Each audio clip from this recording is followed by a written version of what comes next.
Go to Capitol Hill. Congressman Ron Paul joins us now. Congressman, thanks for being with us. Thank you. We have been talking extensively this week at CNN. First of all, we've been undergoing a stimulus project where we're going through the stimulus bill, 57,000 projects, and seeing where the money's spent, whether it's created jobs. You haven't liked the stimulus bill from the beginning, from the first day it was even talked about. Right. Let's look at it a year later. What, in your opinion, has it done to the economy?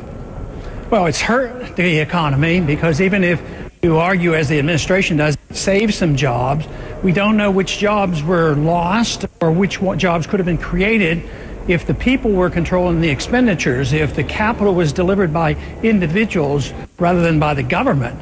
So we could have had a lot of jobs created, but we don't know that.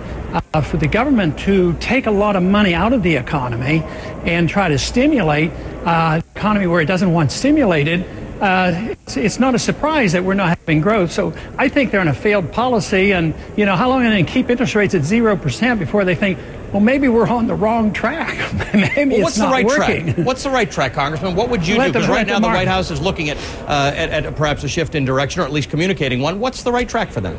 Well, I think the market should decide interest rates so that we go back to saving and the government quit wasting money, spending, running up deficits. Because if you had higher interest rates, we would start saving again and we would pay down our debt, and then people would make market decisions. Maybe they would invest when the prices of houses come down low enough and the market is liquidated, then we'll go back to building houses and producing jobs again. Congressman, we don't need more debt. And right now all we're doing is borrowing more money. But let's talk about this. The stimulus bill is above $800 billion, according to the Congressional Budget Office. Now it was $787. They added $75 billion. But really, I've been looking at the government's intervention since the beginning of this crisis, somewhere above $4 trillion.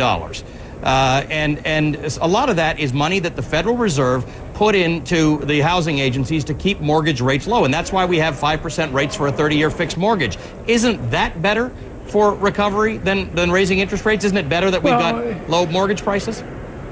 It delays the recovery because the liquidation of the bad debt isn't liquidated, it's propped up. The people end up buying these securities and these derivatives of securities, and they're propping up a very bad system. So you want the prices of houses to come down faster and more dramatically. They should have done this a year ago, and now people are starting to buy these houses when they're so desperately cheap, and that's what you want. But we do everything in Washington to prevent the correction. But when something is sick, you want to correct it. But governments can't do that because it doesn't appeal to the politicians not to do anything. They have to do something, so they try to, have a correction, or prevent the correction. We want the market to correct. And the sooner the government gets out of the business of allocating credit and creating credit and money out of thin air, capital has to come from hard work and savings. The rest of this is nonsense. It has nothing to do with capital. What do you want to hear from the president tonight, if you wanted him to go a little further in your direction? What would you want to hear from him? Well, next year we would not just pretend we're freezing something a year from now, and we know that's not going to happen.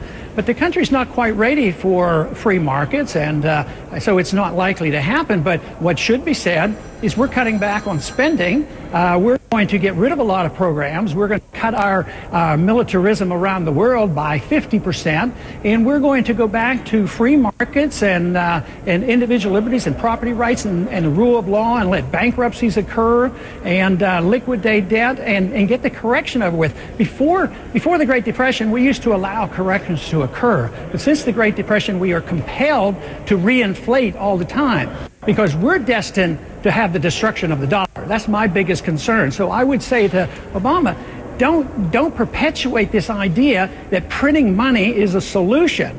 And they all say, oh yeah, you're right, Ron, you're right about this, but we'll do that later on. But right now there's a crisis. But the crisis was brought on by too much spending, too much borrowing, and too much printing, and too low of interest rates. That's exactly what we're doing. You can't solve the problem by doing exactly the same thing. So I don't see the recovery coming very soon. Congressman Paul, good to talk to you. Thank you very much for joining us today. Thank you, Allie. Congressman Ron Paul joining us from Capitol.